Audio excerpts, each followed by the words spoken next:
Hello dear students and welcome to this new lesson in the series of English lessons on the أونروا Satellite TV channel.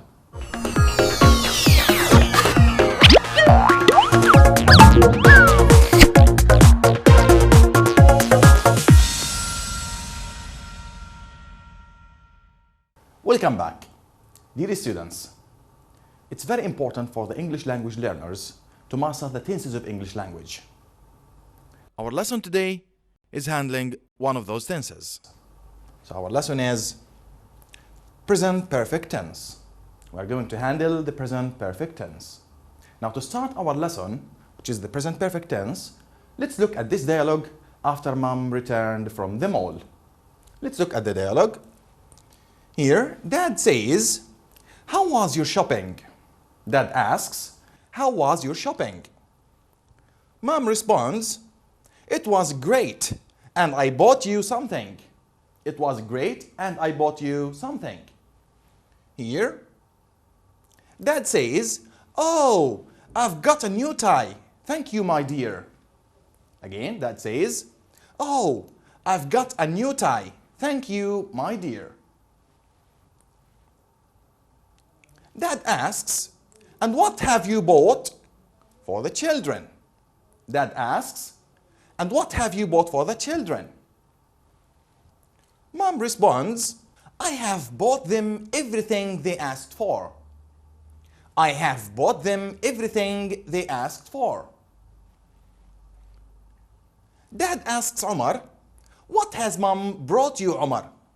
Again, "What has Mom brought you, Omar?" Let's look at Omar's response. Omar says, "Mom has brought me a big toy." Mom has brought me a big toy. Look at the toy. He has a big one. Here, Dad asks Hiba, "Has Mom bought you anything, Hiba?" Has Mom bought you anything, Hiba? Let's look at Hiba's response.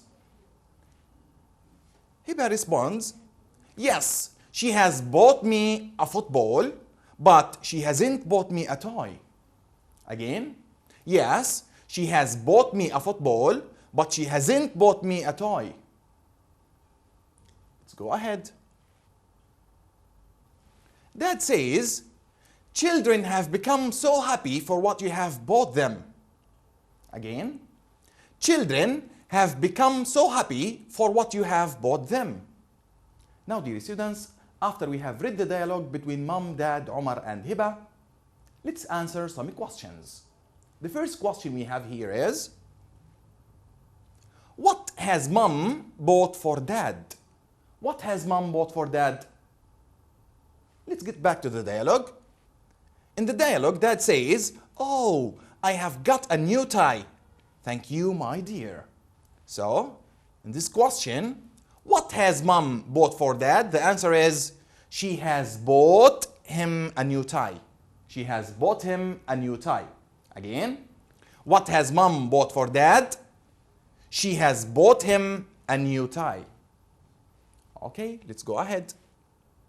The second question, what has Mom bought for Omar?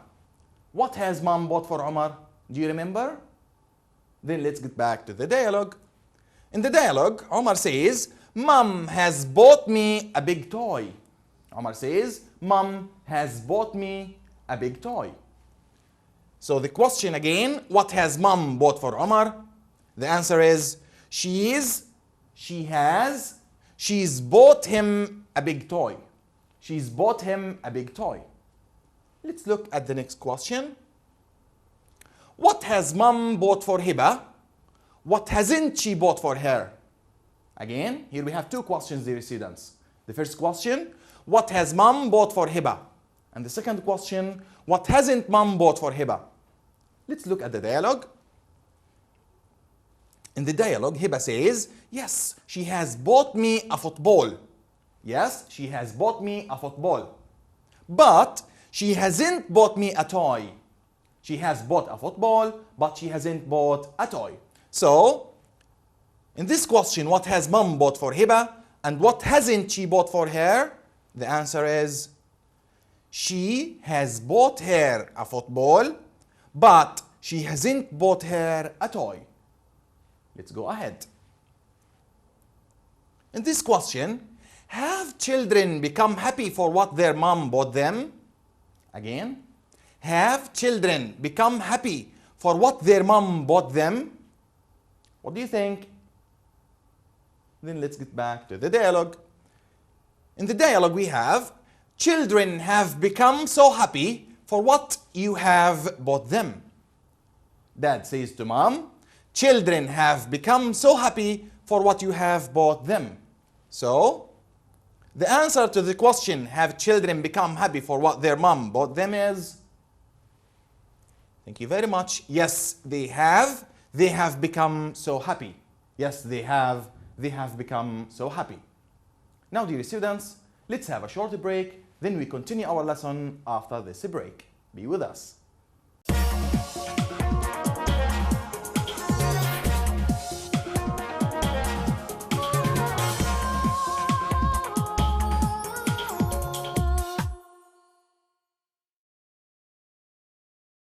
Welcome back. Now, dear students, let's look at some sentences with a closer look. The first sentence, oh, I have got a new tie. I have got a new tie. Look at this question. What have you brought? What have you brought? And this sentence, Mom's bought Omar a toy. Mom has bought Omar a toy. The next sentence, Hiba has got a football. Hiba has got a football. And in the last sentence, they have become happy. They have become happy. Dear students, what do you notice in these sentences? Thank you very much. Here, the verbs in these sentences and in this question are all in the present perfect tense. They are in the present perfect tense.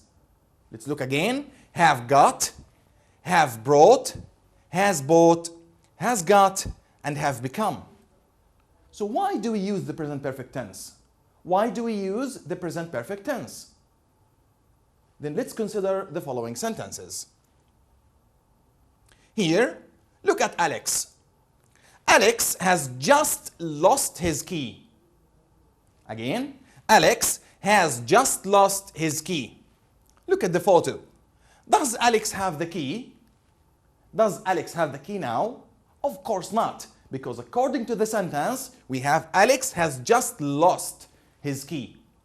When did Alex lose the key? When did he lose the key? Of course, he lost the key sometime in the past. Does he have the key now? Of course not. So here we have something happened in the past, but the result is still present in the present tense. Let's look at the next sentence. Here, the boy says, I've been here since 5 o'clock. I've waited for more than an hour. Look, the kid is waiting for the bus. He's standing at the bus stop. He says again, I've been here since 5 o'clock. I've waited for more than an hour. So look here, the kid says, I've been. He has been waiting since 5 o'clock. Look at the time here. It's almost 6:15.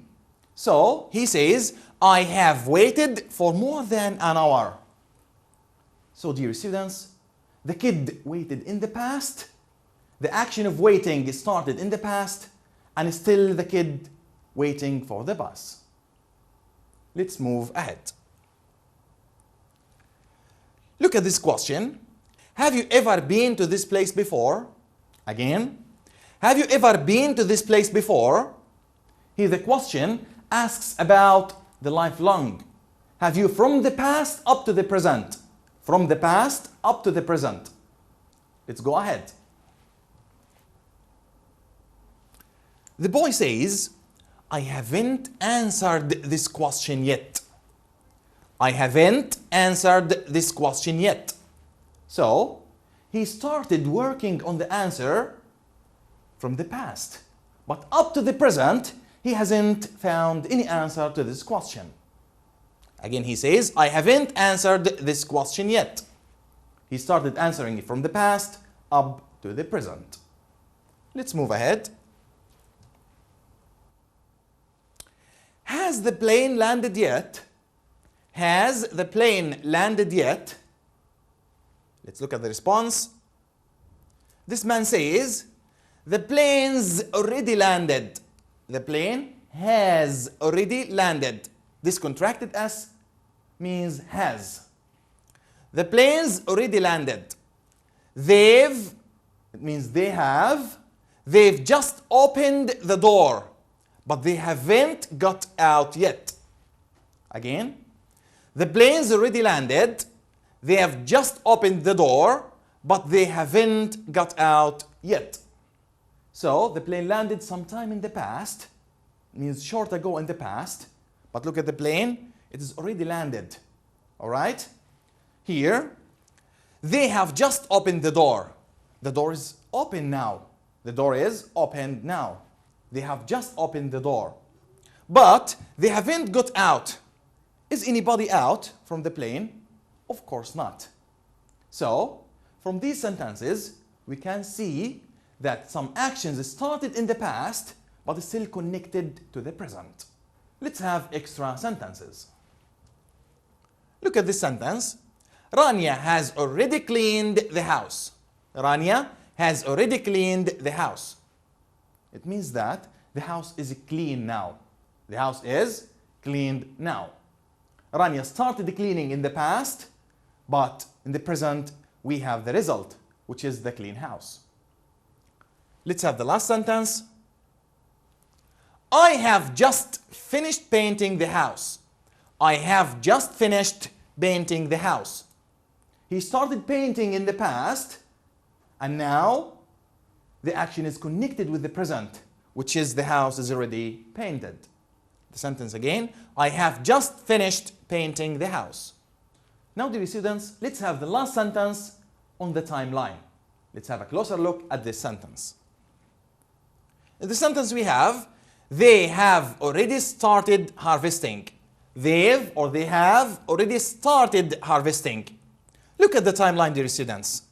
On the timeline we have the past, the present, which is now, and the future. Here, from the sentence, they have already started harvesting.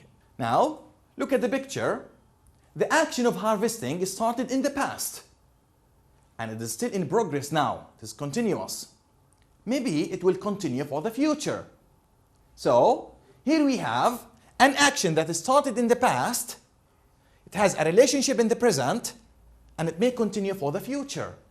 Here, they have already started harvesting. Look at the timeline.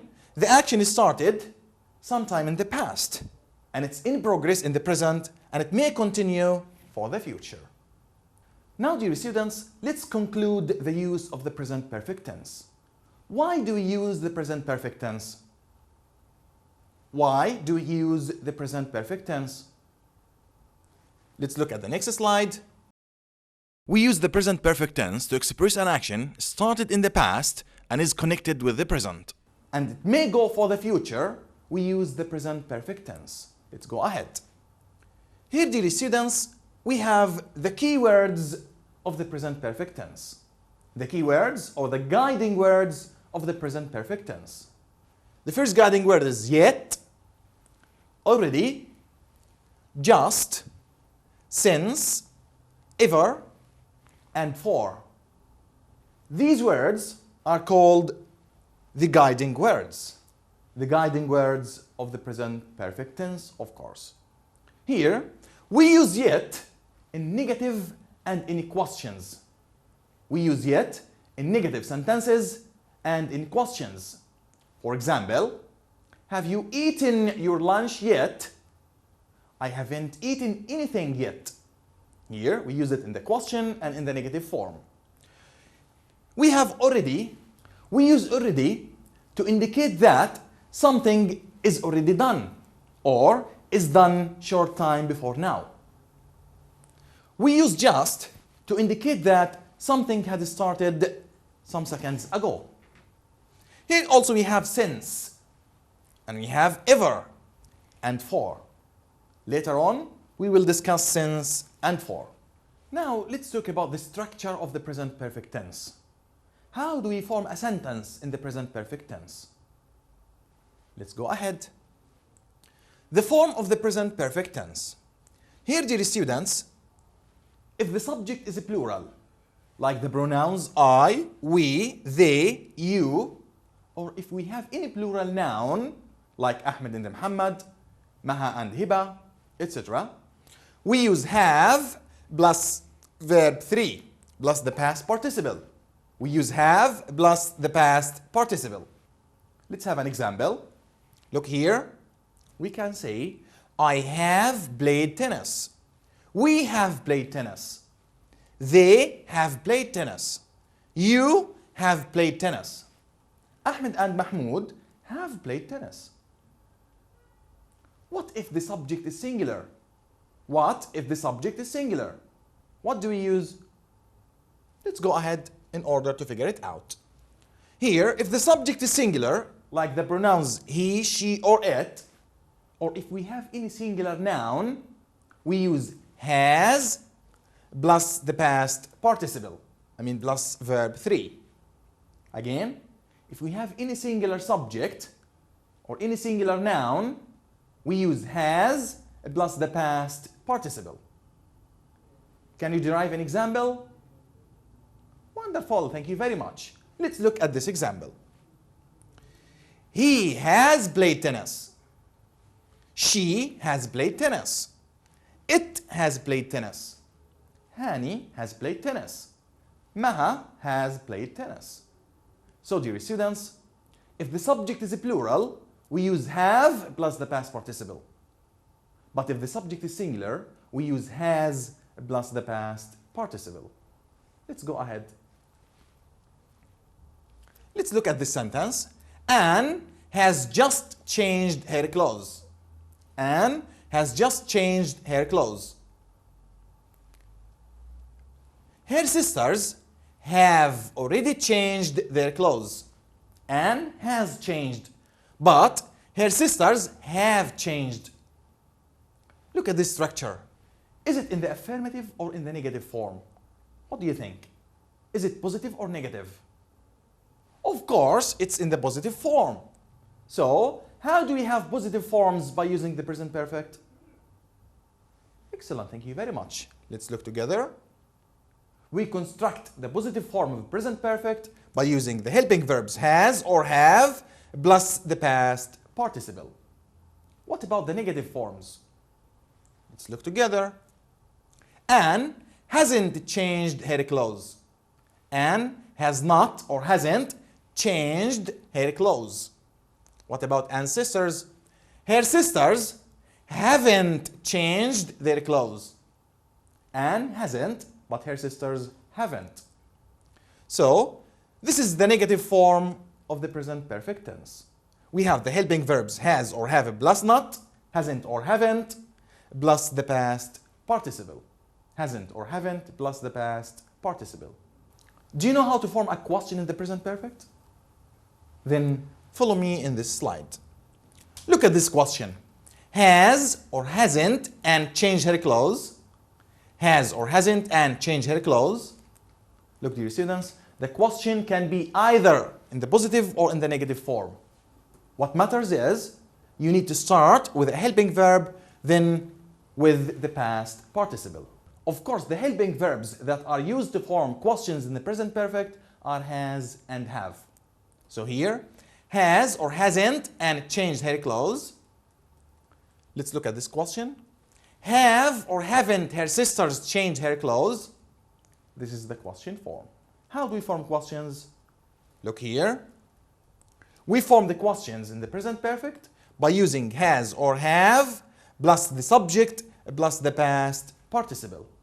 Again, we form the questions by using has or hasn't plus the subject plus the past participle. Now, dear students, after we have talked extensively about the present perfect, let's practice what we have talked about. So it's time to practice. Let's practice. The first activity we have here is choose the correct answer between the brackets. Choose the correct answer between the brackets. Sentence number 1. Asma has already invited or was already inviting her friends. What do you think? Wonderful, thank you very much. Here, Asma has already invited. Has already invited. Here we have has plus the past participle. The next sentence. I has not had or I have not had lunch yet. I am starving. I have or I has. Thank you very much. Wonderful. Here, I have not had. I have not had. Why, dear students, have not has? I is a singular subject, but we deal with it as a plural one. So the plural group of subjects is I, they, you, and we. So all the time deal with the pronoun I as a plural subject. Let's go ahead. I have just ate or I have just eaten an ice cream. What comes after the helping verb has and have? Of course, the past participle. So, shall we use ate or eaten? Eat, ate, eaten. Thank you very much. We should use eaten. I have just eaten an ice cream. The next one. I just bought or I have just bought these shoes. I just bought or I have just bought. Wonderful. Here, I have just bought these shoes. I have just bought these shoes. In this sentence, we have just came or we have just come back from the mall. The verb come, dear students, is an irregular verb. The first form is come, the second form is came, and the last form is come. Come, came, come. So, shall we use come or came? Thank you very much. Here, come. We have just come back. Come is the past participle of the verb come. Let's go ahead. Here, dear students, we have another activity, which is make sentences using the present perfect.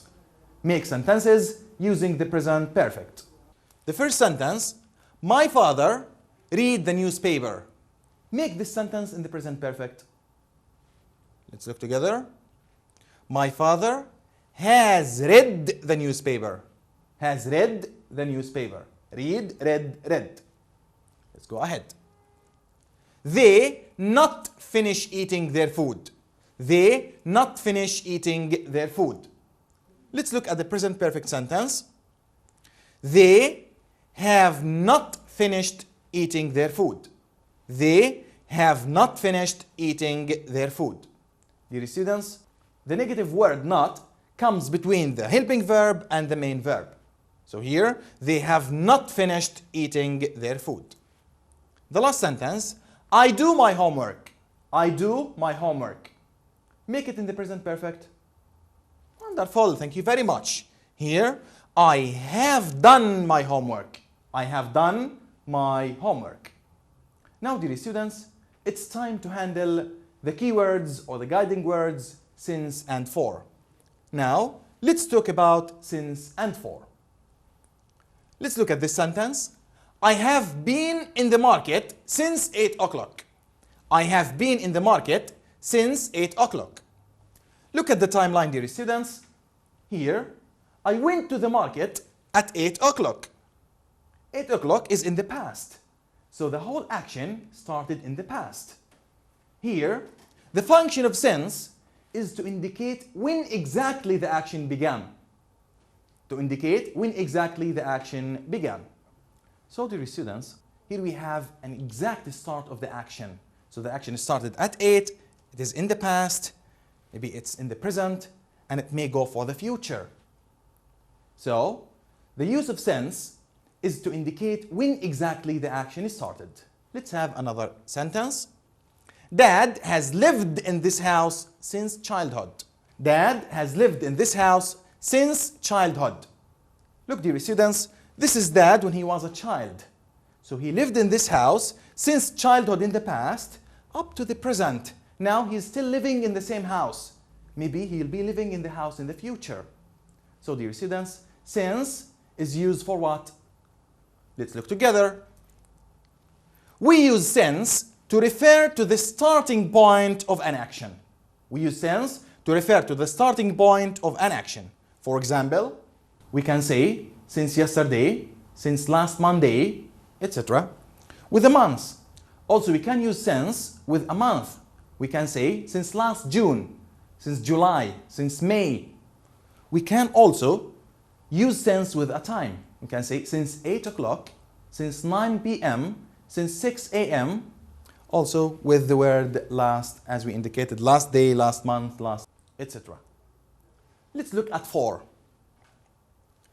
The boys have played football for a long time. Again, the boys have played football for a long time. Look at this sentence, dear students. Does the keyword for indicate when exactly the action started? Of course not. Here we have for a long time. The action started sometime in the past. Here, the action started in the past and it's connected with the present. They started in the past, maybe they are playing now, and maybe they will be playing in the future. I mean, the action may go for the future. Let's have another sentence. Huda hasn't come to school for many days. Huda hasn't come to school for many days. Why do we use for? Why do we use for? Let's look at the use of the keyword for. We use for when we say how long something lasted. We use for when we say how long something lasted. We can use it with one of these expressions. For example, for a long time, for 2 weeks, for many days, for an hour, etc. Now, dear students, let's have an activity about since and for. In this activity, we have to choose the correct answer between the brackets. Here, since or for the last few days, Uncle Robert has taught me how to milk cows. Since or for the last few days, we don't know when exactly. So, shall we use since or for? Wonderful, thank you very much. For the last few days, Uncle Robert has taught me how to milk cows. Let's go ahead. Shadi has been on the phone since or for almost 1 hour. What do you think? Shadi has been on the phone since or for almost 1 hour. Do we have an exact start of the action? Of course not. We have for 1 hour. So shall we use since or for? Great, wonderful. Here, for almost 1 hour. Let's move ahead. I have lived in this neighborhood since or for 1999. We have exact start of the action, 1999. So we need to use what? Great. We use since. I have lived in this neighborhood since 1999. Another one. I have had this bad headache since or for yesterday. Wonderful. Since yesterday. I have had this bad headache since yesterday. Thank you very much, dear students, for being with us in this lesson. Now, before we close up, let's summarize what we have talked about in this lesson. In this lesson, dear students, we talked about the structure of the present perfect tense. And we said that we form the present perfect by using the helping verbs has or have plus the past participle. Also, dear all, we talked about the use of the present perfect. And we said that we use the present perfect to talk about an activity that is started in the past and is still connected with the present. Activity that is started in the past and is still connected with the present, and it may go for the future. By the end of this slide, dear students, we have come to the end of our lesson. I hope the lesson was interesting and beneficial at the same time. Until I see you next time, have a good day and goodbye.